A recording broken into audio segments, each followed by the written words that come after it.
Ok. Amigos, muito boa noite. É um prazer estarmos aqui mais uma vez, né? Aproveitando aí um feriadão, né? Então, aproveitando Páscoa e tudo. Hoje nós temos aí o nosso amigo Leonardo Viseu, que vai fazer o nosso estudo. Um estudo que estava até para o mês passado, né? No mês passado. E aí acabou não conseguindo fazer e passou para esse mês. Um tema importante para todos nós, né? Que nos aflige.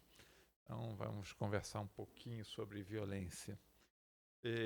Para nos preparar, então, para isso, nós vamos ler uma página de Fonte Viva, fazer a nossa oração inicial, e aí, então, ouvir o nosso amigo Leonardo.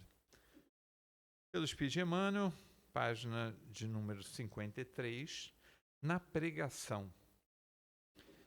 Eu, de muito boa vontade, gastarei e me deixarei gastar pelas vossas almas, ainda que amando-vos cada vez mais, seja menos amado. Frase de Paulo, segunda Epístola aos Coríntios, capítulo 12, versículo 15. Né? Deixa eu ler de novo a profundidade aí do epíteto de Paulo. Eu, de muito boa vontade, gastarei e me deixarei gastar pelas vossas almas, ainda que amando-vos cada vez mais, seja menos amado. Paulo. Há numerosos companheiros da pregação salvacionista que, de bom grado, se elevam a tribunas douradas, discorrendo preciosamente sobre os méritos da bondade e da fé. Mas, se convidados a contribuir nas boas obras, sentem-se feridos na bolsa e recuam apressados, sob disparatadas alegações. Impedimentos mil lhes proíbem o exercício da caridade e afastam-se para diferentes setores em que a boa doutrina lhes não constitua incômodo à vida calma. Efetivamente, no entanto, na prática legítima do Evangelho, não nos cabe apenas gastar o que temos, mas também dar o que somos. Não basta derramar o cofre e solucionar questões ligadas à experiência do corpo. É imprescindível darmos-nos através do suor da colaboração e do esforço espontâneo na solidariedade para atender substancialmente as nossas obrigações primárias à frente do Cristo. Quem, de algum modo, não se empenha em benefício dos companheiros, apenas conhece as lições do alto nos círculos da palavra. Muita gente espera o amor alheio a fim de amar, quando tal atitude somente significa dilação nos empreendimentos santificadores que nos competem. Quem ajuda e sofre por devoção à Boa Nova, recolhe suprimentos celestes de força para agir no progresso geral. Lembremos-nos de que Jesus não só cedeu em favor de todos, quanto poderia reter em seu próprio benefício, mas igualmente fez a doação de si mesmo pela elevação comum. Pregadores que não gastam e nem se gastam pelo engrandecimento das ideias redentoras do cristianismo são orquídeas do Evangelho sobre o apoio problemático das possibilidades alheias. Mas aquele que ensina e exemplifica, aprendendo a sacrificar-se pelo erguimento de todos, é a árvore robusta do eterno bem, manifestando o Senhor no solo rico da verdadeira fraternidade. Que página linda. Vamos então orar, amigos. Senhor Jesus, mais uma vez aqui estamos.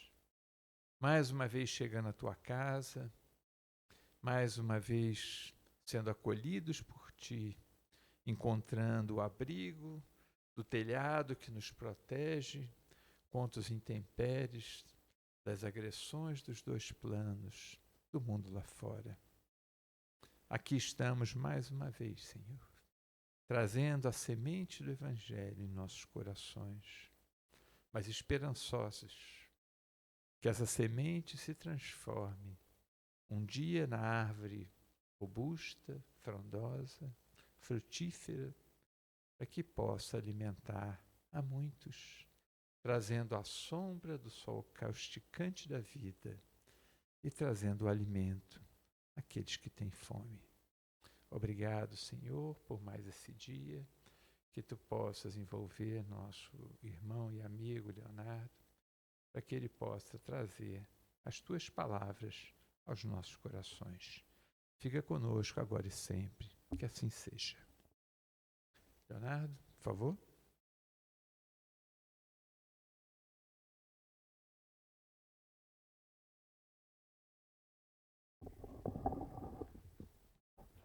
Muito boa noite a todos, que a paz do Senhor esteja conosco hoje, agora e sempre. Quando eu fui convidado para falar, eu não tinha me tocado que hoje seria pleno feriado de Páscoa, e é um tema que muita gente não gosta de falar, mas é um tema que nos aflige cotidianamente. E nós vamos ver aqui o porquê, e vamos buscar tratar o tema de uma forma técnica, de uma forma cristã, de uma forma espírita. Bom, tudo que vai ser falado aqui tem base na codificação espírita, no Livro dos Espíritos, nas questões 784 e seguintes, no próprio Evangelho segundo o Espiritismo, no capítulo 9, item 6, dentro da literatura espírita, da obra de Francisco Cândido Xavier, Coragem de Diversos Espíritos, um grande teólogo espírita que eu leio bastante, Richard Simonetti, A Constituição Divina, e um grande pesquisador espírita, A Agonia das Religiões, de José Herculano Pires. Na literatura teológica, Evangelho de Mateus, Evangelho de João. Dentro da literatura filosófica clássica, A República de Platão, Ética a Nicômano de Aristóteles. Na literatura filosófica moderna, Teoria dos Sentimentos, de Adam Smith, e a Rerum Novarum, do Papa Leão XIII. Ainda dentro da literatura filosófica contemporânea, Dos Delitos e das Penas, de César de Beccaria, do general Robert Clark, Análise de Inteligência, e do Nobel de Economia, Amartya Sen, Desenvolvimento como Liberdade. Da literatura jurídica contemporânea, uma obra de minha autoria, Lições de Direito Constitucional, e do coronel da Polícia Militar do Estado do Rio de Janeiro, Daniel Souza, Guerra, Líderes e Símbolos. Além disso, eu vou pedir 2 licenças poéticas e vou trazer um conto de Gotham City para poder ilustrar tudo que vai ser dito aqui. Bom, violência. A violência faz parte do nosso atual estágio evolutivo. Desde que nós começamos a habitar a Terra, nossa seleção natural se deu quando nós ainda nos éramos nômades e nós éramos caçadores. Andávamos em bando por quê? Que era mais fácil sobreviver dos ataques externos em conjunto. E íamos aonde tinha caça. Nossa preocupação era defender a nossa vida e a vida dos membros do nosso clã. Aí conseguimos evoluir um pouco. Aprendemos a arar a terra, aprendemos a cultivar a terra, aprendemos a domesticar animais, aprendemos a construir imóveis de forma mais fixa e permanente. Aí construímos as primeiras localizações, as primeiras polis, onde pudemos nos assentar. Resolvemos os nossos problemas de violência? Não, pioramos eles. Porque além de defender a nossa vida, nós tínhamos que defender a nossa colheita. Nós tínhamos que defender os nossos animais, nós tínhamos que defender a nossa propriedade. É tipo a fábula da formiga e da cigarra, vocês se lembram? As formiguinhas sempre trabalhavam, as cigarras sempre cantavam. Chegou o inverno, o que houve? A cigarra não tinha o que comer, a cigarra não tinha aonde morar. A formiguinha foi solidária, deu abrigo e deu alimento. Mas aqui, no mundo real, não era assim que as coisas aconteciam. Os seres humanos tomavam para si aquilo que não lhes pertenciam. E no livro dos Espíritos, o Espírito da Verdade ensina para a gente: a propriedade legítima é aquela que é fruto do nosso trabalho. Então a gente teve que poder organizar técnicas que nos protegessem tanto da violência externa, ataques de outros povos, e o estudo científico sobre a defesa da violência externa a gente chama de defesa nacional. O estudo científico para a proteção da violência interna a gente chama de segurança. O que é a violência? Violência é todo uso intencional de força física, ameaça psicológica ou qualquer cunho que possa prejudicar o próximo. Ela é inerente natureza de espírito inferior. Vou fazer um teste aqui. Quem nunca pensou em se vingar de um colega ou do professor que deu nota baixa?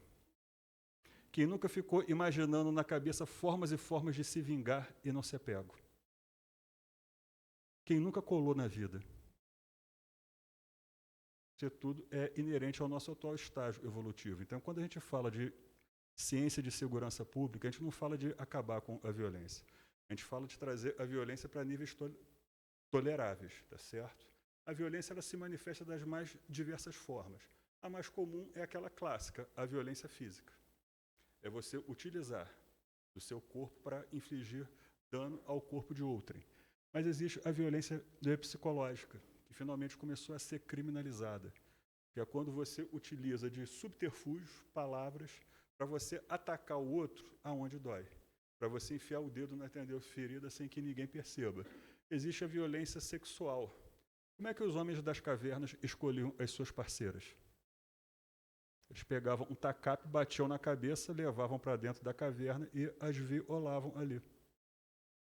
Não é muito diferente do que alguns irmãos no nosso atual estágio evolutivo continuam a fazer. E tem um verso de um letrista que eu adoro, mas muita gente não gosta, Humberto Gessinger, numa música chamada Crônica, ele fala: você que tem ideias tão modernas, parece o homem que vivia nas cavernas.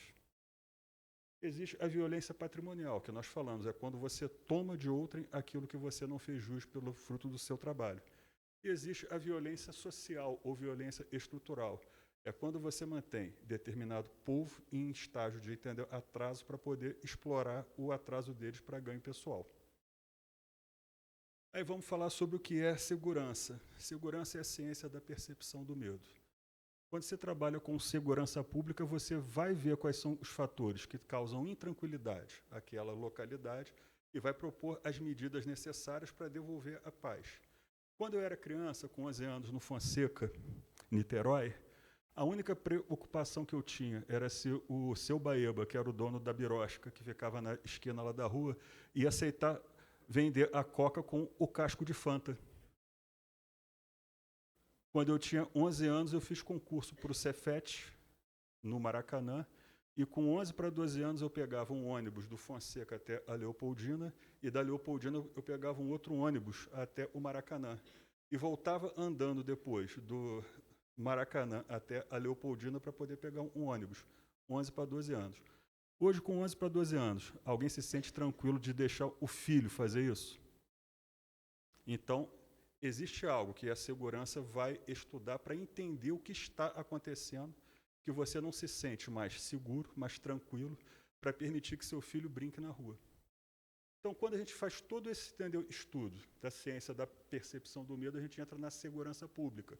A gente vai propor as medidas necessárias para devolver ao cidadão o sentimento de calma e paz, para que ele possa saber que o filho dele vai sair de manhã cedo para a aula e vai voltar incólume para casa.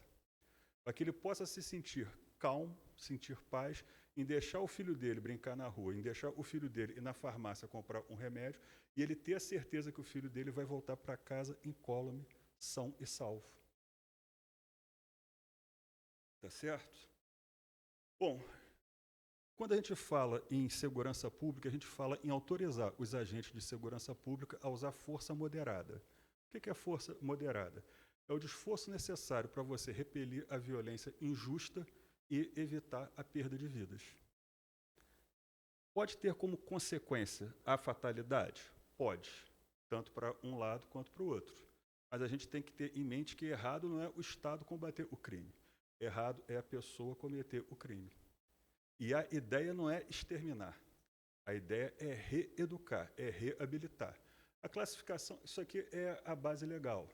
Está no artigo 144 da nossa Constituição, está na Lei 11.530. O que eu vou trazer aqui para os senhores é uma classificação quanto aos efeitos ao longo do tempo. Você tem aquelas medidas de curto prazo que a gente chama de policiamento. De médio prazo, que é a minha expertise, inteligência e contra-inteligência. No policiamento, eu vou fazer o quê? Eu vou tomar ações para evitar o crime, operações específicas de combate ao crime e, caso aconteça o crime, investigação para garantir que aquela pessoa que foi vitimada tenha justiça. Por quê? Se eu não faço justiça, eu vou dizer para aquela mãe que perdeu o filho que ela não vai saber o que houve com ele. Para aquele filho que perdeu o pai, que ele não vai saber qual foi o fim que o pai levou. E aonde você não tem justiça, você não tem paz. Aonde você não tem justiça, você não tem equilíbrio. Qual o símbolo da justiça? A balança, que representa o quê? Representa a resposta adequada e proporcional ao mal que foi feito, para que ele não seja repetido, tá certo? E você tem a longo prazo, a médio prazo, inteligência e contra-inteligência. É você entender a engenharia do crime e a economia do crime e propor medidas para que isso acabe. Por quê? A América Latina é um canto hilário. É o único canto do mundo que boca de fumo tem CEP. Oficina de desmanche de carro tem CEP. Todo mundo sabe onde fica, por que não acabam? Porque existe toda uma engenharia social por detrás disso, existe toda uma economia que circula em torno desses atos ilícitos e que enriquecem indevidamente muita gente. Por isso que o crime é tolerado. Tá certo? Isso vai resolver? Não. O que vai resolver é a medida a longo prazo, inclusão social, que é o que o Kofi Annan fez no estudo da ONU para o projeto 50 anos no futuro, que a ONU mapeou os locais de miséria no mundo, pobreza, e verificou que onde existe miséria, onde existe pobreza, os índices de violência são muito mais altos. Então, a maneira que você tem de trazer o crime para níveis toleráveis é você combater a pobreza e combater a miséria. Sem isso, vai ser sempre secar-gelo. Bom, o policiamento, como é que ele se dá? Deixa eu subir aqui um pouquinho, senão eu vou ficar com dor nas costas daqui a pouco. O maior palestrante espírita que já passou por aqui, 1,93 m.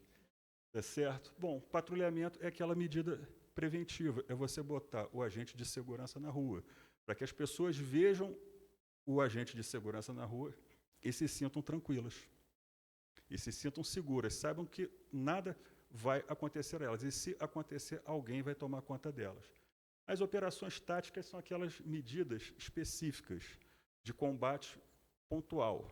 É um corte cirúrgico, você faz aquilo pontualmente e você depende da segunda etapa. E você tem a investigação, que é a medida de solução do crime. Aconteceu o crime? Infelizmente, aconteceu. E isso está no nosso dia a dia, está na nossa história. Como é que começou as religiões abrâmicas? Não foi num ato de fratricídio? Caim não matou Abel? Como é que começou o berço da cultura ocidental, que foi Roma? Foi um ato de fratricídio. Rômulo matou Remo. E se a gente for estudar a história da evolução da humanidade no mundo de provas e expiações, é a história da violência. Isso é íncito à nossa natureza. Vocês conhecem aquele ator clássico shakespeariano, Arnold Schwarzenegger? Tem aquele filme que o consagrou com todo o seu talento, Exterminador do Futuro, que ele fez uma máquina sem emoções. Aí a interpretação dele foi perfeita. Foi só não ter emoções, passou toda a verdade possível. Na parte 2 tem uma cena interessante que John Connor, futuro líder da resistência humana, contra Skynet, o sistema de inteligência artificial que dominou o mundo e resolveu exterminar a raça humana, vira para o T100, que é o número de série dele, e pergunta, vendo dois irmãos brincando, com arma de plástico na mão, um fingindo que está dando tiro no outro. Por que nós somos assim? Aí a máquina explica. É íncito à sua natureza a autodestruição. Vocês caçam predatoriamente sem ter necessidade. Vocês poluem seus rios, lagos e ares.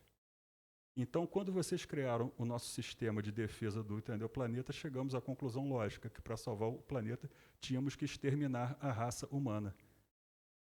Trágico isso, né? Isso que há 30 anos atrás era uma distopia, hoje parece que está virando realidade, né? Enfim, mas continuando aqui, o crime aconteceu. Eu tenho que saber quem cometeu o crime, quando esse crime foi cometido, por quê? Para que eu possa dar a resposta proporcional. Para punir? Não, para educar. Tá certo? A punição é uma consequência da educação. Nosso filho, quando faz pirraça, a gente não manda para o cantinho do pensamento? cerceamento do direito de ir e vir. Né? A gente não corta a televisão, cerceamento de direitos. A gente não corta a mesada, sanções econômicas. E faz parte, tá certo? Não, aí é pena total, é pena capital hoje, né? Tirar eletrônico, mudar a senha do Wi-Fi é pena capital. Mas entendeu? Eu não conheço ninguém que tenha sido pego, que não tenha um profundo arrependimento, e ninguém que tenha sido punido que não diga que a punição foi extremamente injusta, que no fundo ele era inocente. Bom, os instrumentos de entender o policiamento é o uso da polícia preventiva ou ostensiva, o uso da polícia judiciária ou investigativa. A coisa ficou tão feia que a gente está adaptando a guarda municipal, que era para fazer somente a guarda dos prédios públicos e praças públicas, para fazer policiamento ostensivo, que é uma medida de constitucionalidade extremamente duvidosa. Inclusive, diversos municípios sem competência legislativa garantida na Constituição estão autorizando porte de arma a seus guardas municipais. A Defesa Civil, que é o Corpo de Bombeiros para combater as intempéries. Criamos a Força Nacional de Segurança, que é um blend de várias forças policiais de diversos estados, para atuar especificamente uma operação tática somente mas para o policiamento dar certo, você tem que conhecer a área que você vai depoliciar. É estratégia de quê? Guerrilha, conflito urbano. Então, não adianta eu pegar um cara do Amapá, botar no Rio de Janeiro, no meio daquele conjunto conurbado de favelas, que ele vai se perder lá dentro. Bom, aí vem a minha área de expertise, inteligência e contra-inteligência. O que é inteligência? É você entender a situação que você está vivenciando. É você colher o máximo de informações possíveis para entender quem está por trás de toda aquela operação, quem está montando a engenharia do crime e quem está se beneficiando com a economia do crime. Tá certo? Aí eu vou propor as medidas de contra-inteligência. Isso é aquilo que é necessário para que eu desmantele a engenharia social que foi criada naquele sistema que virou uma organização criminosa e que eu consiga follow the money, rastrear o dinheiro do crime para ver quem está se beneficiando com ele. Aula básica de criminologia. Quer saber quem cometeu um crime, pergunta quem está se beneficiando com ele. Um quadrozinho rápido. Isso tudo que eu falei não resolve. O crime não tem solução. A violência, enquanto nós formos espíritos inferiores, vai fazer parte da nossa natureza. A gente se rebela contra a lei de Deus. Mas eu tenho que trazer a violência para níveis toleráveis, para níveis que você não se sinta refém da sua própria residência. Vamos lá, quem aqui hoje se sente seguro a ir passear no Rio de Janeiro, no calçadão de Copacabana e atender o telefone celular? Então tem algo errado. Se eu não me sinto seguro para poder utilizar um bem que eu adquiri com o fruto do meu trabalho, legitimamente, com medo de uma violência, a minha sociedade está doente, tem algo errado. Então eu tenho que me perguntar o que está levando aquela pessoa a ter que roubar o telefone celular de outrem para poder sobreviver. E quais são as medidas que eu posso propor para fazer com que essa pessoa entenda que é melhor sobreviver de maneira lícita, digna e moral do que arriscar a vida cometendo roubo, cometendo furto, podendo chegar a um latrocínio. Aí vamos chegar para que eu possa exemplificar isso. Tudo aqui é uma palestra que eu faço para o nível médio, tá certo? Que eu adaptei para poder falar na casa espírita. E ilustrando fica muito mais fácil. Conhecem? The Batman. O único personagem de quadrinhos que tem uma estrela na calçada da fama.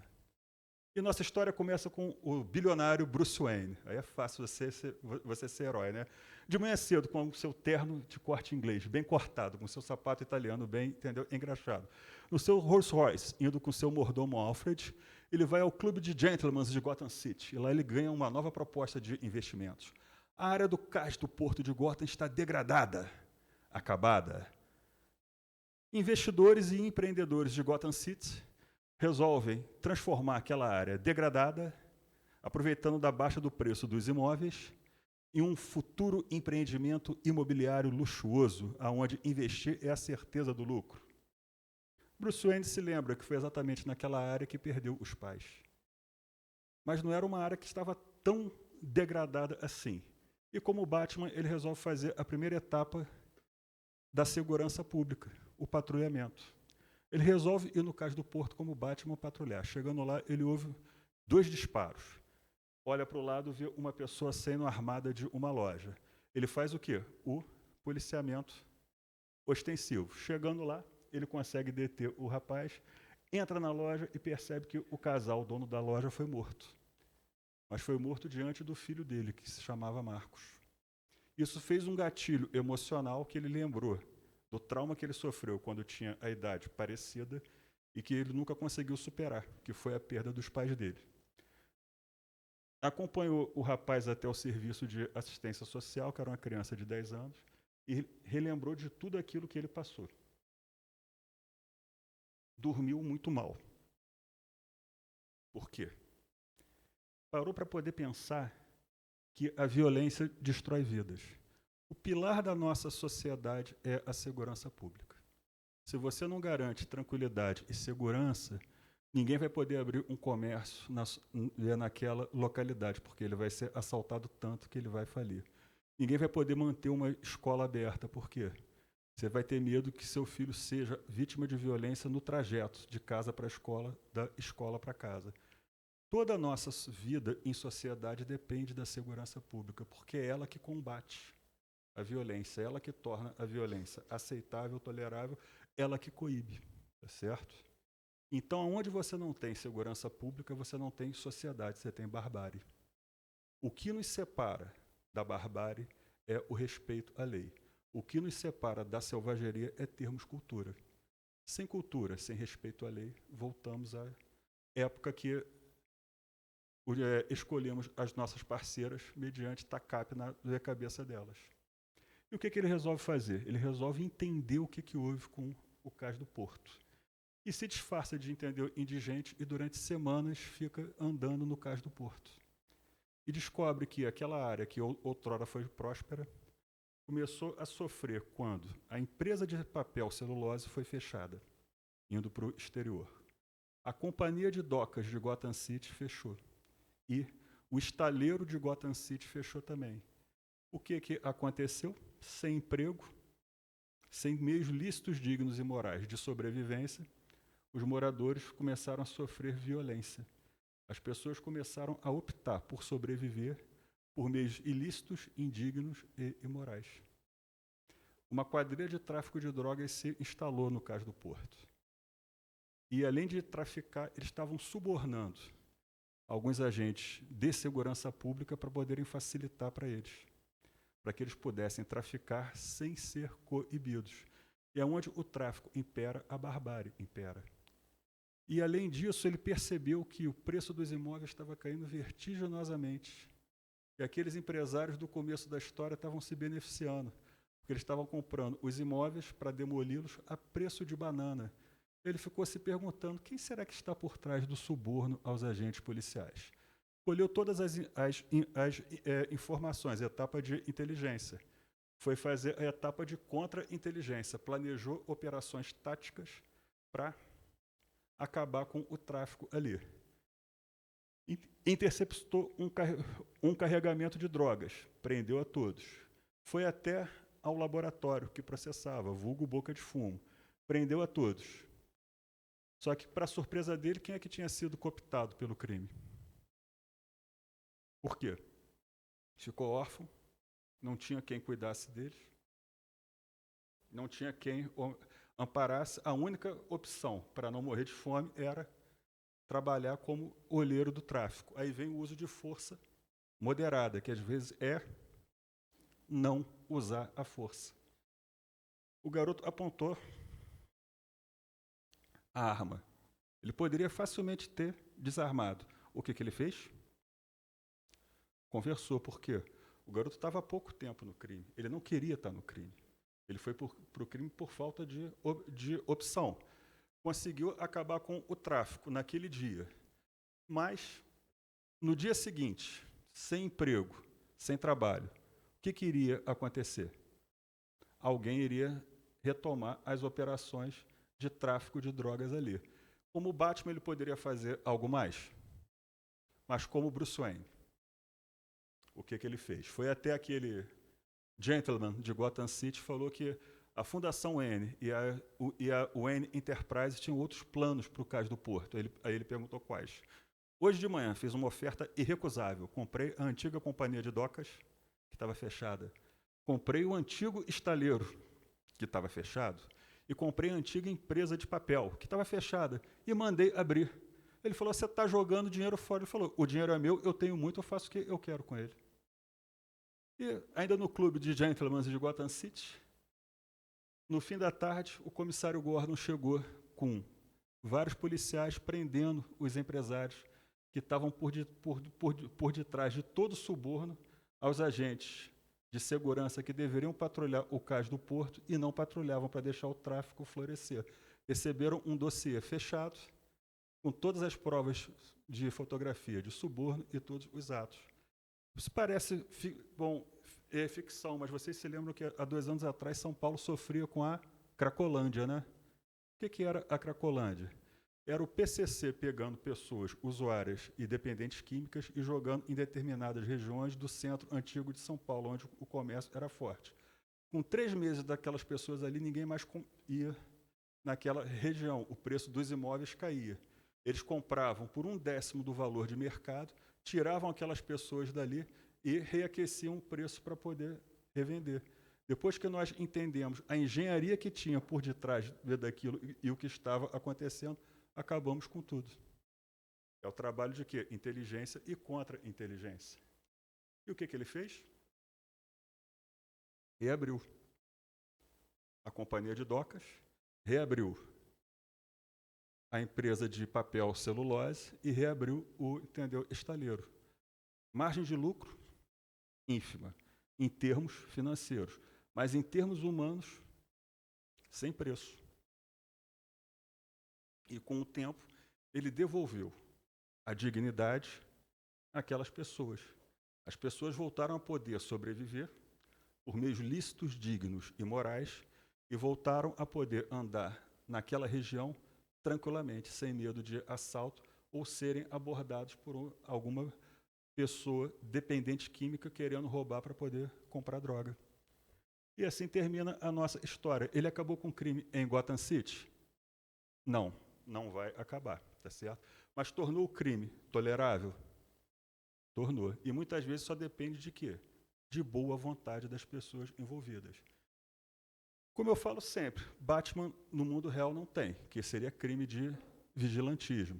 Só que existem várias pessoas que utilizam sua fortuna, sua posição pessoal em prol do próximo. Eu sou fã de boxe, em inglês. Cresci na década de 80 assistindo a Bandeirante, as lutas do Maguila, junto com meu pai, adoro boxe inglês. O atual campeão do peso pena e peso médio, que é um filipino chamado Manny Pacquiao, ele construiu, pagando do bolso dele, $600 mil, 150 casas populares, que passou um furacão na região que ele foi criado quando era criança e destruiu a casa de muita gente ali. O que ele fez? O governo filipino não teria como agir. Ele tirou do bolso dele e deu as casas para aquelas pessoas. O Johnny Depp, quando viu aqui no Rock in Rio se apresentar com a banda de rock alternativo dele, The Hollywood Vampires, ele comprou diversos aparelhos auditivos e não doou para o SUS, porque ele sabia que não iria chegar a quem de direito. Ele fez questão de ir lá e entregar para cada pessoa o aparelho. O John Bon Jovi, que eu cito sempre, com a crise do subprime em 2008, que a bolha do mercado imobiliário norte-americano estourou, New Jersey, que é o estado onde ele foi criado, teve várias pessoas que perderam as suas casas e foram para a rua, sem ter aonde morar, num estado frio. Seriam vítimas de quê? Hipotermia. E muitos teriam que ir para o crime, porque não teriam como sobreviver. O que ele fez? Gravou um álbum, saiu em turnê, pegou o lucro, fundou a JBJ Soul, que é uma fundação, e investiu $16 milhões, que seria o lucro que ele teria naquela turnê, na construção de prédios e casas populares. Como? Contratou as construtoras, que teriam que contratar operários de New Jersey. As pessoas teriam trabalho, poderiam pagar aluguel e poderiam pagar o financiamento da própria casa. Uma vez a casa entregue, eles continuariam trabalhando na construção de novas casas para poder terminar de pagar o financiamento do apartamento próprio deles, tá certo? E ter como poder sobreviver. Então, aqui os prédios populares, que são prédios de até 4 andares, térreo mais 3 em cima, que você não precisa de elevador.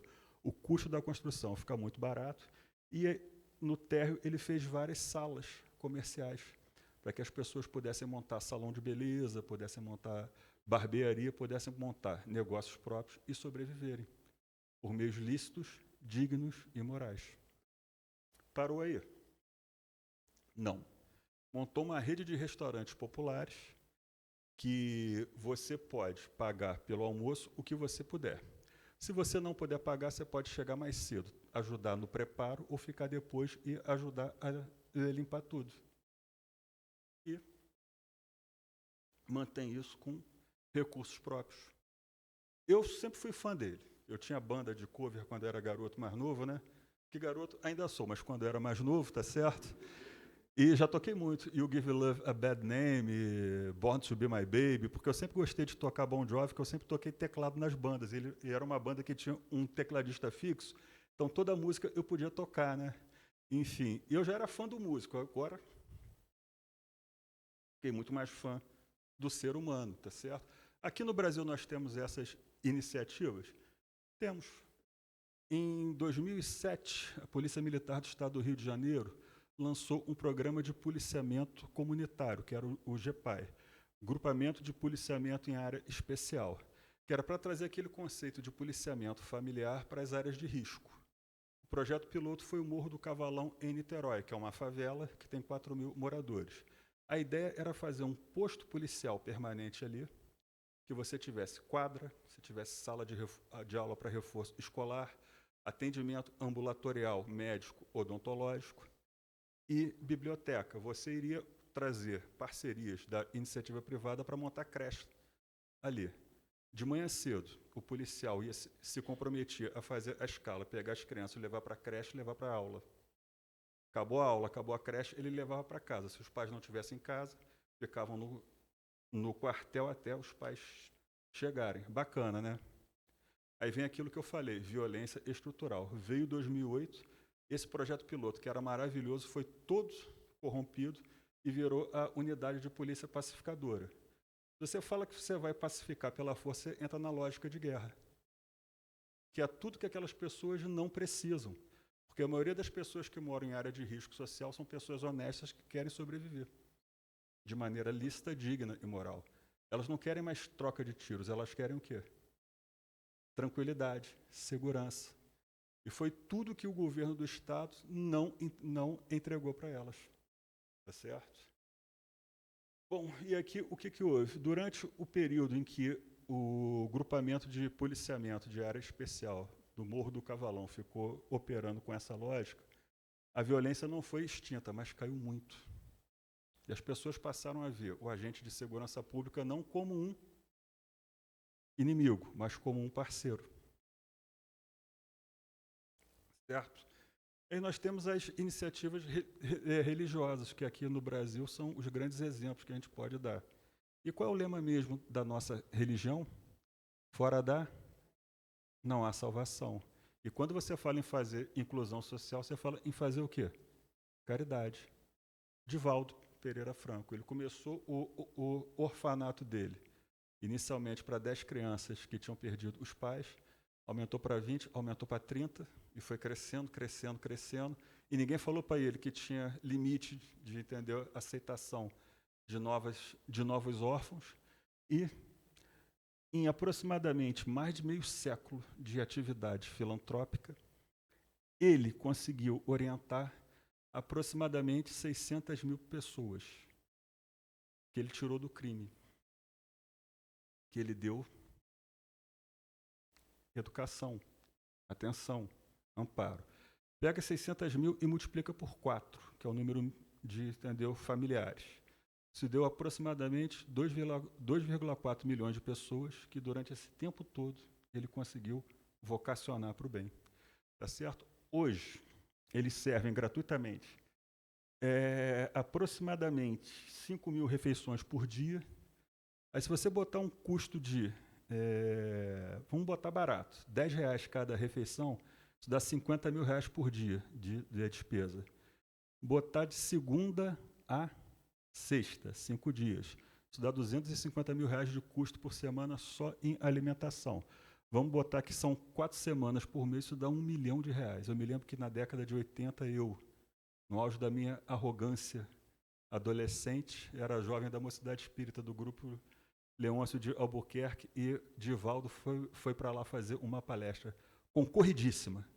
Mas todos os jovens frequentadores da Mocidade tinham vaga garantida. Eu, na minha arrogância deselegante, descobri que Divaldo cobrava pelos workshops que ele fazia. O que ele cobra? Não pode, a gente não pode cobrar nada. Não vou, ele vai ver. Ele vai sentir a dor da falta da minha presença. Ele nem sabia quem eu era, né? Mas na minha arrogância, na minha cabeça, eu ia puni-lo não indo. E não fui. Tem um arrependimento disso que você nem sabe. Depois assisti do Divaldo várias vezes no Clube Português lá, entendeu? Do Niterói, mas sentado lá atrás, sabe? E não tinha telão, então você só ouvia a voz dele e via aquela pontinha lá no fundo. Eu já estava ficando meio sem visão nessa época, não via tudo, entendeu? Embaçado. Mas a voz de Divaldo me guiava, tá certo? Enfim, aí depois eu soube por quê. Imagina você ter que bancar só em alimentação R$1 milhão, sem ajuda de ninguém. Por isso que ele fazia essas, entendeu, workshops. E banca tudo com o dinheiro da venda de livros, palestras, workshops. E foi um trabalho maravilhoso. Certo? Isso aqui é uma foto de, entendeu, satélite, que é a área hoje, que a mansão do, entendeu, Caminho tem. E, além disso, eles fizeram um hospital para parto normal. E é muito bacana. E faz um trabalho de assistência social com todas as pessoas que moram nesse, entendeu, entorno aqui. E quase todo mundo que trabalha foi jovem assistido pela Mansão do Caminho. Semelhante a isso foi o Zé Raul Teixeira, em Niterói, na Várzea das Moças, que ele fundou o Remanso Fraterno, que é uma obra assistencial de caráter educacional, que atende diversas crianças de uma área socialmente de risco, e diversos bairros de Niterói são extremamente violentos, inclusive o Fonseca, que eu fui criado. Mas, como diria os Titãs, o acaso vai me proteger enquanto eu andar distraído, né? Enfim, Várzea das Moças hoje é uma ilha no meio da violência que existe naquela região, muito por causa do trabalho que é feito por ele, junto ao Remanso Fraterno.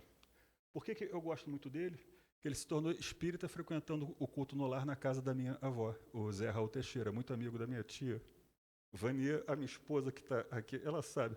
Toda vez que eu vou fazer palestra lá, entendeu? Na CEF, eu estou com ele, ele olha para mim e fala: te carreguei no colo. Hoje seria impossível fazer isso. Seria impossível. Bom, e agora a gente está indo para a parte final. O que o Espírito da Verdade fala sobre o tema? Bastante grande é a perversidade do homem. Não parece que, pelo menos do ponto de vista moral, ele, em vez de avançar, caminha aos recuos? Enganas-te. Observa bem o conjunto e verás que o homem se adianta, pois que melhor compreende o que é o mal e vai dia a dia reprimindo os abusos. Faz-se mister que o mal chegue ao excesso para tornar compreensível a necessidade do bem e das reformas. Hoje todos nós sentimos a necessidade de devolvermos a paz a toda a cidade, aos moradores. Não só dessa cidade, mas de todas as outras. Por quê? A violência hoje ela bate na nossa porta. Então a gente às vezes precisa sentir na pele o quanto que ela, entendeu, incomoda, para a gente começar a despertar um pouquinho a solidariedade em relação aos irmãos. Essa casa faz um trabalho maravilhoso lá no Pimentel.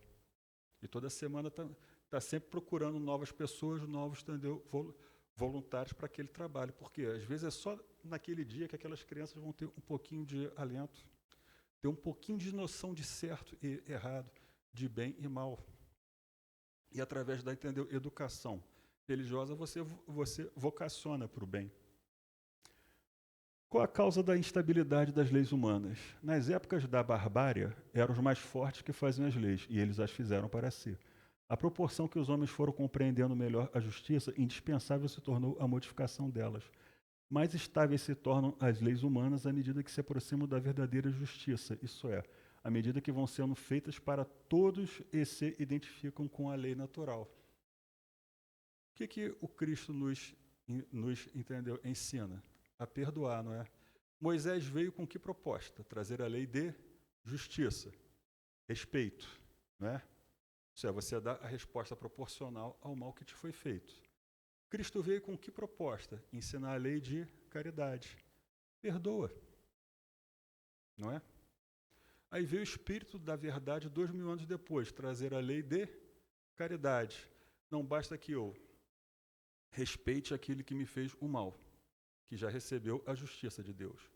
Não basta que eu perdoe o mal que me fez. Eu tenho que estender a mão e auxiliá-lo dentro do que me é possível. Aí a gente consegue completar as 3 leis, que foram as 3 revelações de Deus: justiça, respeito, amor, perdão, caridade, solidariedade, inclusive para aqueles que nos cometem faltas. No estado atual da sociedade, a severidade das leis penais não constitui uma necessidade? Eu faço parte do grupo de estudos de segurança pública, que é um grupo que presta assistência técnico-jurídica à Câmara de Deputados e à Assembleia Legislativa do Estado do Rio. Eu falo, aumentar a pena é secar gelo. Enquanto eu não fizer leis de inclusão social sérias e fazer com que esses projetos sejam projetos de Estado, não plataforma de propaganda de ano de eleição, a coisa não vai dar certo. Eu vou ser que nem o Batman. Eu vou conseguir prender todo mundo que está na boca de fumo. Mas se eu não resolver a situação de trabalho para essas pessoas, no dia seguinte, outros criminosos vão ocupar o vácuo deixado.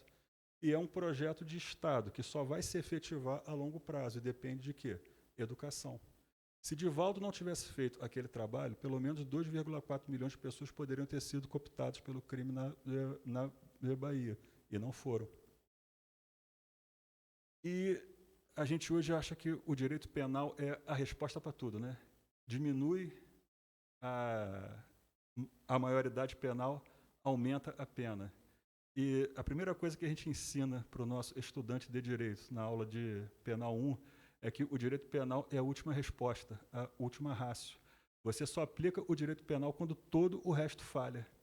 O que é o direito penal? É o mínimo moral que você exige de um ser humano para conviver com o seu próximo. Se ele não consegue respeitar esse mínimo freio moral, ele está inapto a conviver com o outro. Então eu tenho que fazer o quê? Recolhê-lo a um ambiente prisional. Como poderá um homem ser levado a reformar as suas leis? Isso ocorre naturalmente, pela força mesma das coisas e pela influência das pessoas de bem que o guiam na senda do progresso. Muitas leis ele já reformou e muitas outras reformará, espera. Há 40 anos atrás, era socialmente aceito o pai brigar, bater na mulher e bater nos filhos. E se falava aquela máxima, briga de marido e mulher, ninguém mexe. A colher hoje é crime. Há pouco tempo atrás, um chefe que xingava todo mundo porque estava de mau humor era um chefe respeitado, temido. Hoje ele pode ser preso por assédio moral. Então, tudo aquilo que era um comportamento violento, que a gente tolerava há menos de meio século atrás, hoje nós já criminalizamos. Tá certo? Aí vem outra licença poética. Conhecem The Twilight Zone? Vulgo Além da Imaginação. Série de sucesso na década de 60, mas eu vou trazer um episódio que foi do remake da refilmagem da década de 80. O episódio que eu vou trazer é um futuro utópico. A sociedade humana evoluiu. A violência física foi basicamente erradicada. As leis evoluíram. Hoje você responde por crimes contra o amor, crimes contra o sentimento, crimes de indiferença. Nossa personagem principal, que vocês não podem ver porque ele está com um chip na testa que foi implantado, foi condenado por crime de indiferença. Ele não dava atenção a seus colegas de trabalho. A pena dele, 1 ano de invisibilidade. Colocava um chip na testa dele e, de posse desse chip, você tinha um sistema de monitoramento de câmeras e as pessoas eram proibidas de falar com ele. Então ele foi condenado a 1 ano de gelo para aprender a dar valor à companhia alheia. Óbvio, é um filme de quê? Ficção. É uma série de, entendeu, ficção. Mas dentro, em breve, Richard Simonetti, que é um grande teólogo espírita que eu adoro, naquela obra, A Constituição Divina, ele fala que em mundos mais evoluídos não existem mais crimes contra a vida, não existem mais crimes contra o patrimônio, não existem mais crimes contra a liberdade sexual, existem crimes contra os sentimentos, crimes contra o amor, crimes contra a solidariedade. E parece que é ficção para a gente, não é? Mas a gente vai conseguir chegar nesse ponto. Nós já conseguimos tornar intolerável o assédio. Nós já conseguimos criminalizar a violência moral, que antes era, há bem pouco tempo atrás, socialmente aceita. Aí vem a parte do Evangelho segundo o Espiritismo. Bem-aventurados os que são brandos e pacíficos. Bem-aventurados os que são brandos, porque possuirão a terra. Bem-aventurados os pacíficos, porque serão chamados filhos de Deus. Sabeis que foi dito aos antigos: não matarei, e quem quer que mate merecerá condenação pelo juízo. Eu, porém, vos digo que quem quer que se puser em cólera contra seu irmão merecerá condenação no juízo. Aquele que disser a seu irmão raca merecerá condenado pelo conselho. E aquele que lhe disser és louco merecerá condenado ao fogo do inferno. Você vê que Cristo, há mais de 2000 anos atrás, já estava o quê? Condenando a violência moral.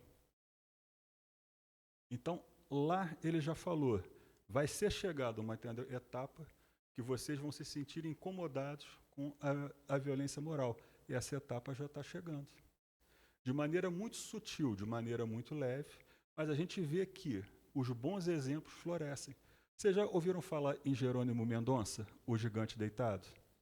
Tem um episódio interessantíssimo que dentro das várias obras sociais, ele que tinha uma doença genética de má formação dos ossos, que cresciam constantemente de maneira irregular e teve que ficar deitado numa cama com um peso de 40 quilos no peito para a caixa torácica não estourar os órgãos internos, ele estava sem dinheiro para nada. Fez o quê? Foi pedir conselho a Chico.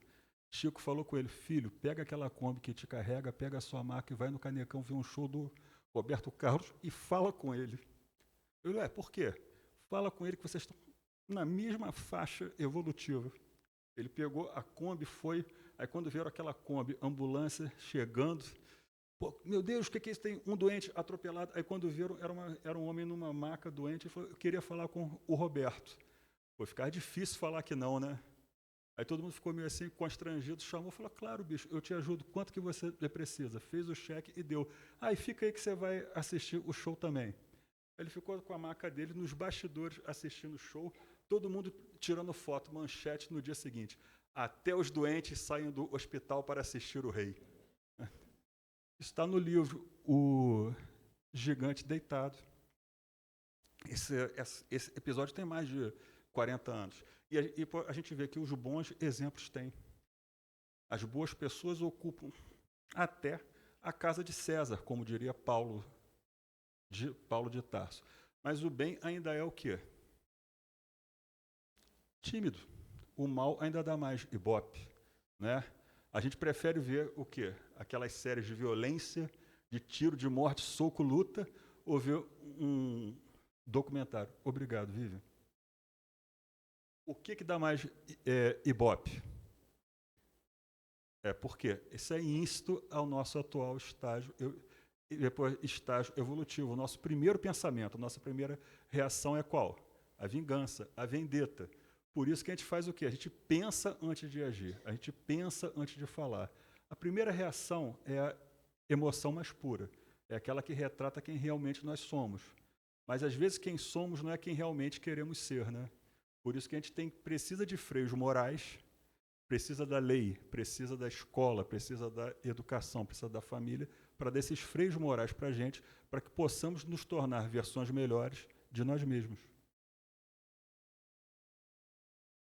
Eu gosto muito da codificação espírita, porque o livro dos Espíritos é um grande diálogo de Kardec com o espírito da verdade. Hoje daria um senhor podcast, né? Imagina, ele está ali conversando, batendo papo, filmando, E o Evangelho segundo o Espiritismo é um código comentado. É a Bíblia comentada por quem? Pela pleiade de espíritos de escol que são responsáveis pela Terra. Então vamos ver quais foram os comentários aqui.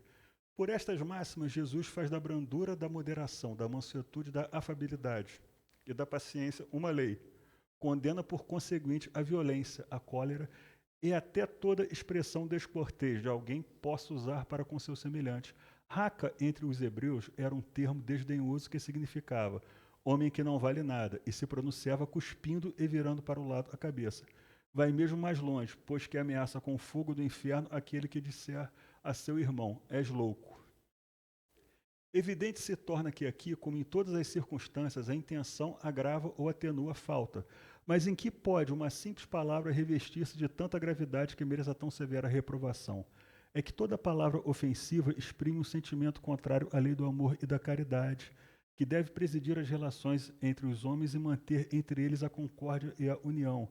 É que constitui um golpe desferido na benevolência recíproca e na fraternidade. É que entretém o ódio e a animosidade. É, enfim, que depois da humildade para com Deus, a caridade para com o próximo é a lei primeira de todo cristão. O segredo de tudo é o pensamento. O que Cristo recomendava? Não pequeis, não cometeis erro nem em pensamento. É difícil, né? Você recebe uma nota baixa. Se fosse de Krypton, já queimava o teu professor com a visão de calor, né? Quando você é criança, teu pai te coloca de entender o castigo. O que você pensa? Vai ver, quando eu crescer e tiver a minha casa, você não vai lá. Não é? O primeiro sentimento que vem é esse, a vingança, porque é isto a nossa natureza inferior. Mas por que a gente deve policiar os pensamentos? Os pensamentos se tornam as nossas palavras. As nossas palavras se tornam os nossos hábitos. Os nossos hábitos moldam o nosso caráter. E o nosso caráter é determinante para a nossa felicidade. Então, se queremos ter um bom caráter, se queremos ser pessoas boas, temos que policiar os nossos pensamentos. Podemos impedir que os urubus rondem a nossa mente? E desculpa qualquer referência futebolística com isso, tá? Perdão, só que podemos impedir que as aves de rapina e as aves necrófagas rondem a nossa cabeça? Não. Mas podemos impedir que elas façam ninho, não é? Podemos impedir que o homem velho que reside dentro de nós, que o nosso inimigo interior, que somos nós mesmos, fale mais alto por nós. Vamos ter sempre esses, pensamentos? Infelizmente, nessa encarnação e na próxima, sim. Mas vamos fazer com que nossos freios morais adquiridos com a educação intelectual, com a educação religiosa, faça mais alto. Quando a ave de rapina, a ave necrófaga estiver rondando, a gente faz o quê? Show. Né? Espanta. Tá certo? E me veio uma outra referência futebolística aqui, mas melhor não. A gente já está encerrando. E é o que Chico fala. Ao falar, devemos cuidar para que nossas palavras sejam melhores que o nosso silêncio. É aquele conselho que Santo Agostinho dava quando ele meditava no fim do dia. Será que aquilo que eu falei foi necessário? Se foi necessário, será que aquilo que eu falei foi útil? Se foi necessário e útil, será que aquilo que eu falei causou bem? Ah, mas eu quero ser franco. Cuidado. A planta precisa de água? Precisa.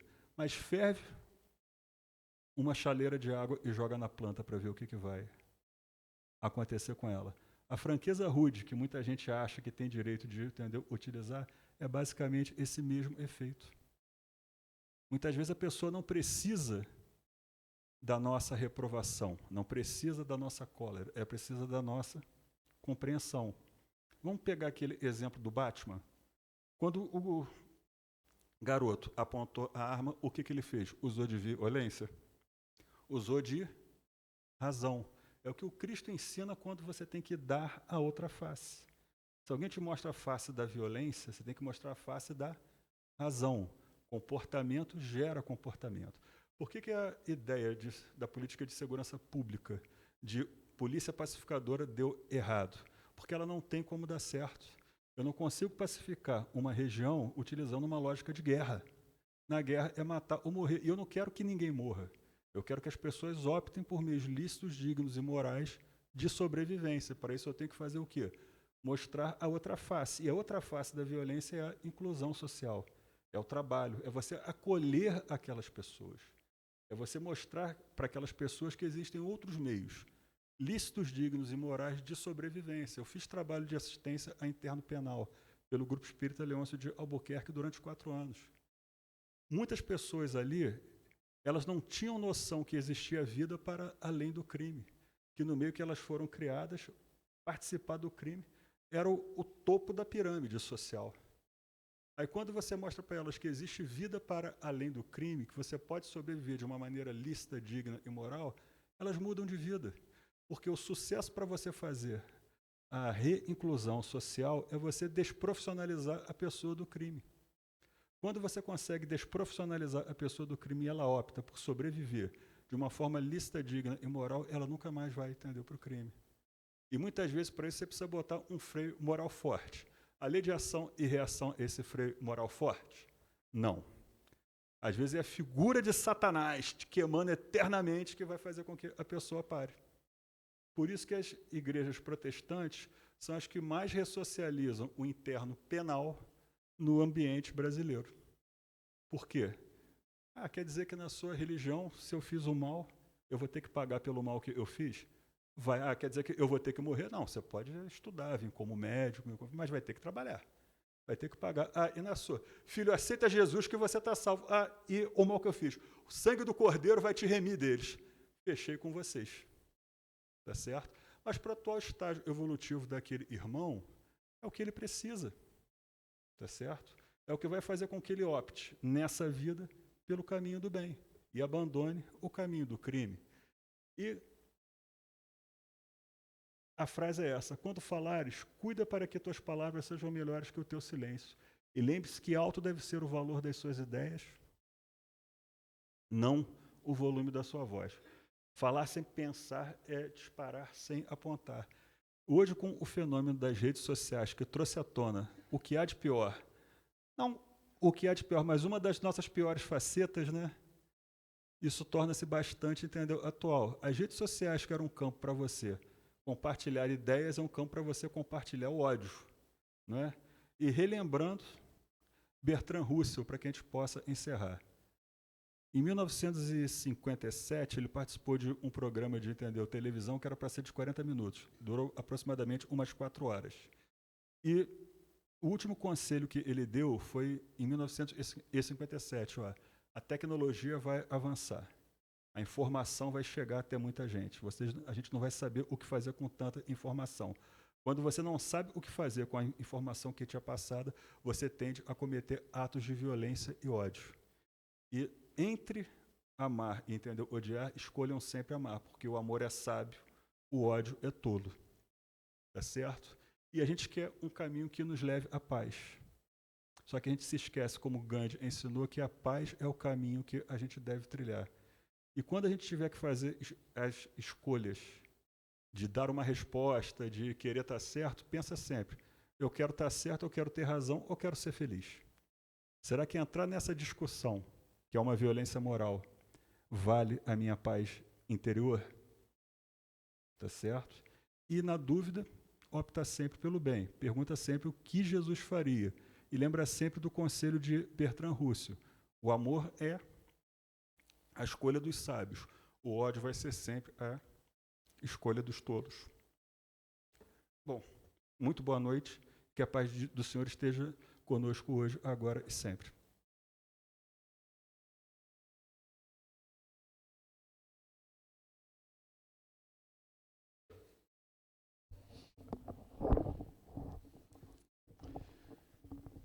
Obrigado, Leonardo. E vou falar um pouquinho, né, de quase 2000 anos atrás, né, um pouco menos de 2000 anos, numa quinta-feira, né, então Jesus se preparava para a sua partida, né, conforme planejado, faz então a sua ceia, se despede então dos seus apóstolos, né, e se prepara para a violência que virá depois, né. Para se preparar para a violência, ele vai para o horto de Getsemane, no Monte das Oliveiras, Isso ocorre na quinta noite, né? Como o dia terminava, né, às 18 horas, na verdade já era sexta-feira, né? E aí na sexta-feira, então, né, já de noite da quinta, é onde ele é preso, e essa violência, então, né, que Leonardo coloca, né, é onde Jesus vai tentar se preparar para isso, porque um dos apóstolos já tinha traído, né, ele já tinha se despedido de Judas, então, na quinta-feira, e ele voltaria com a guarda do templo, né? O Sinédrio já havia o condenado por falar a verdade, e Pôncio Pilatos já se preparava. O que aconteceu na sexta-feira, então, às 9 horas da manhã, Pôncio Pilatos, então, se preparava para condená-lo por omissão, mais uma violência. E Jesus sabia disso tudo. E passou 3 anos dizendo para as pessoas como elas deveriam lidar com a violência, o que elas deveriam abrir mão para conseguir a paz, né, que o Leonardo falou aí nesse final. Mas todo mundo olhava para isso e falava assim: isso não é possível, isso não vai dar. Isto é um bom discurso, mas não é uma prática. E aí Jesus resolve, então, fazer o seu último discurso, que é um discurso de exemplificação da não violência. E aí, a exemplificação da não violência vem, né, com toda essa violência das pessoas. As pessoas, então, vão torturá-lo na noite de quinta para sexta. Herodes Antipas, governador da Galileia, aproveita também para torturar um pouquinho, devolve ele para Pilatos, e ele vai para a Via Crucis. E na Via Crucis, até chegar, então, né, no Monte do Calvário, ele é, então, perseguido pelas pessoas, e as pessoas, então, passam a expressar suas violências em cima de alguém que não fez nada, né? E ele chega na cruz, e a cruz, então, ele vai ser pregado na cruz, né? Depois isso ocorre na sexta-feira Santa, então agora já está aproximando da Páscoa, né? Isso tudo para a gente ligar para a Páscoa, né? Já se aproximando, então, na Sexta-feira Santa, né? A Páscoa, então, era comemorada, né, já pelos judeus, né, no domingo. Ele, então, já não podia trabalhar no sábado, né? E aí Jesus é enterrado, né? Enterrado, na verdade, não enterrado não, ele é colocado, então, na sepultura, né? José de Arimateia, então, reivindica o corpo. Ele é retirado e passa o sábado lá. E no domingo, agora entra o domingo de Páscoa nosso, né? Domingo de Páscoa, então, é onde Maria Madalena vai visitar o túmulo para ungir Jesus, já que não deu tempo de fazer a unção na sexta-feira, por conta de... Lembra que o sábado começava às 18 horas, então não podia trabalhar no sábado, e deixou para fazer isso, então, no domingo de manhã, que é o domingo de Páscoa, né? E aí vai fazer, e aí encontra o túmulo vazio. Então, algumas pessoas acabam me perguntando assim: o espírita comemora Páscoa? Essa é uma pergunta que sempre eu ando assim, as pessoas vão falando assim: o espírita comemora Páscoa? E eu me lembro muito, né, de um amigo nosso, né, que é o Álvaro Crispino, que ele falava, então, que o espírita, ele não comemora, ele não celebra a crucificação, ele celebra o túmulo vazio. E o túmulo vazio é a Páscoa. O túmulo vazio, na verdade, é você vencer a morte. É Jesus dizendo para você, ó, a morte não existe, o túmulo está vazio. E o combate à violência, né, que o Leonardo trouxe tanto ali para a gente como sociedade, a gente como religiosos que somos, né? Mas não esqueçam que a violência está dentro da gente. E o maior combatedor de violência até hoje foi Jesus. Como não poderia deixar de ser.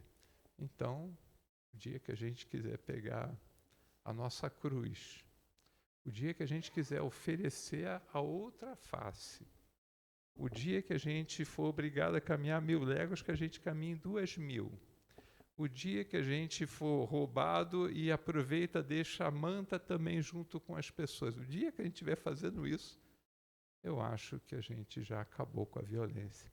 Até lá, eu acho que ainda temos umas reflexões para a gente fazer todo dia aí sobre isso. Mas não esqueça, a Páscoa está chegando aí. Era mais para desejar a vocês aí, fazer essa ligação do tema, né, que o Leonardo ficou preocupado de trazer esse tema na véspera de Páscoa, né? Mas, na verdade, ele é oportuno exatamente por conta disso, que é como Jesus lida com a violência e por que nós comemoramos mais essa Páscoa. Que possa ser um dia muito bom para vocês todos, um dia que a gente comemora o renascimento das coisas, o ressurgir, o nos reinventarmos, né? Então, um dia importante para a gente ali. Falando em importante, aproveitar aqui que Márcia já me passou aqui alguns avisos, né, Marcinha? Uma é uma placa que ela coloca, mas essa placa é permanente, que é precisamos de trabalhadores. Então, assim, aí é adorado. Agora, os locais variam. Você pode pensar em qualquer local.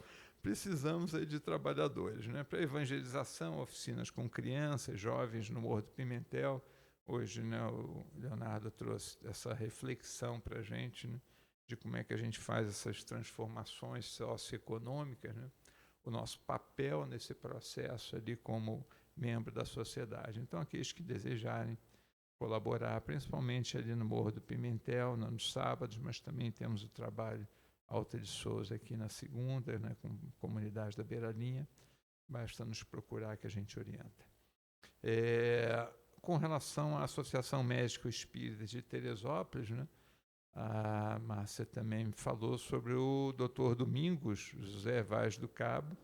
Ele é médico homeopata, né, e da família e comunidade. Ele vai, então, fazer a sua palestra no Facebook da AME Teresópolis, no dia 26 de abril, às 10 horas. O tema é Fé, Esperança e Amor, o papel destas virtudes no processo do neurodesenvolvimento.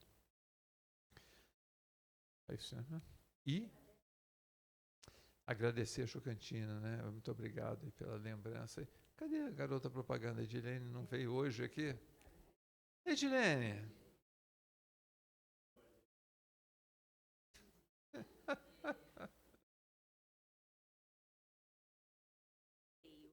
Mas especialmente, é com muita alegria que eu volto aqui hoje agradecer o segundo turno.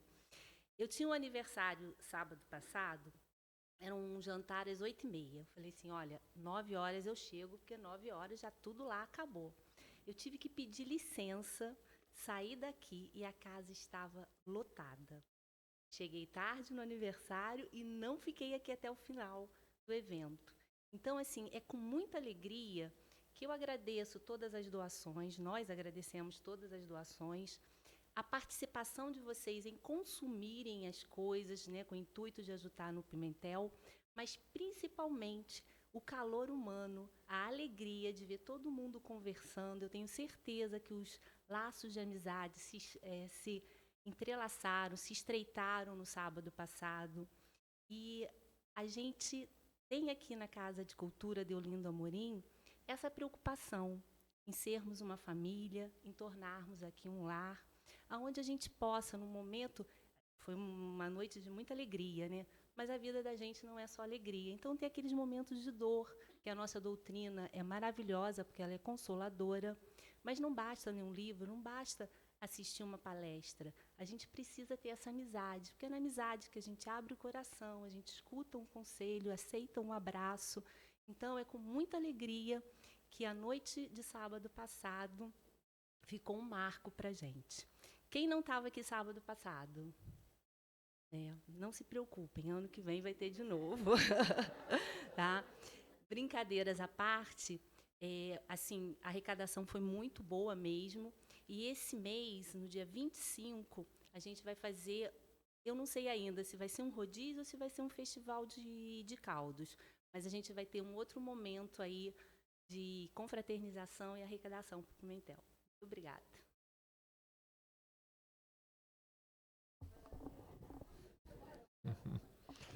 Essa parte... ela tem uma Essa parte da gente comer para fazer caridade, essa a gente faz bem.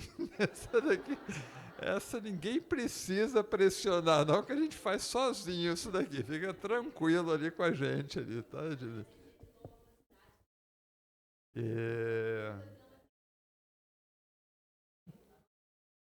É bom.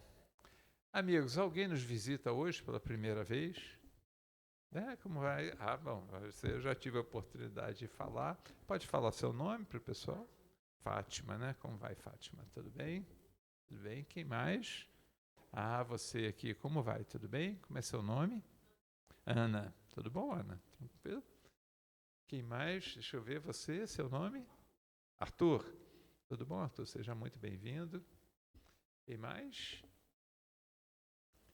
Tá.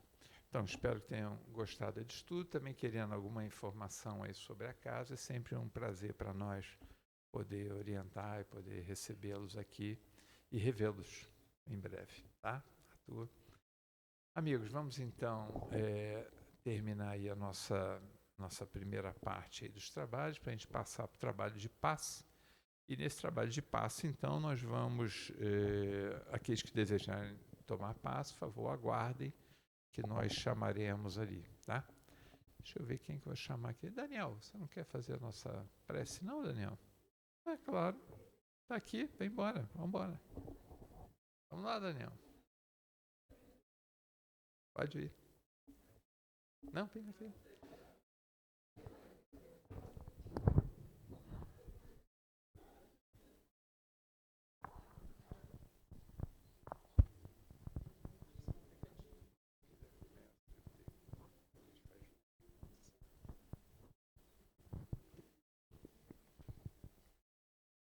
Vamos então acalmar nossos corações, elevar nosso pensamento e agradecer. Mestre Jesus, muito obrigado pela oportunidade de estarmos aqui para estudar um pouco mais dos teus ensinamentos e seguir em frente a nossa caminhada com um pouco mais de conhecimento, com um pouco mais de ferramentas, para que a gente possa sempre escolher pelo bem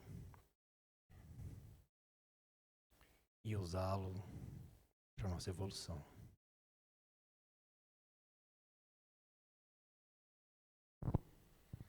Então, amigos, pensando nessa Páscoa que chega, pensando em tudo aquilo que já fizemos, tudo aquilo que conseguimos construir na nossa vida, nós te rogamos, Jesus, abençoa-nos nesse momento de ressurreição, de acordar e ver a vida de uma forma diferente, de podermos trilhar, quer seja na casa espírita, quer seja no Pimentel, aonde estivermos, sempre lembrando do teu amor, do teu exemplo, que diante das agressões possamos sempre refletir que somente o amor pode cobrir a multidão dos pecados.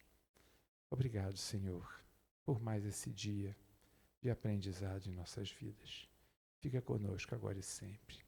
Que assim seja.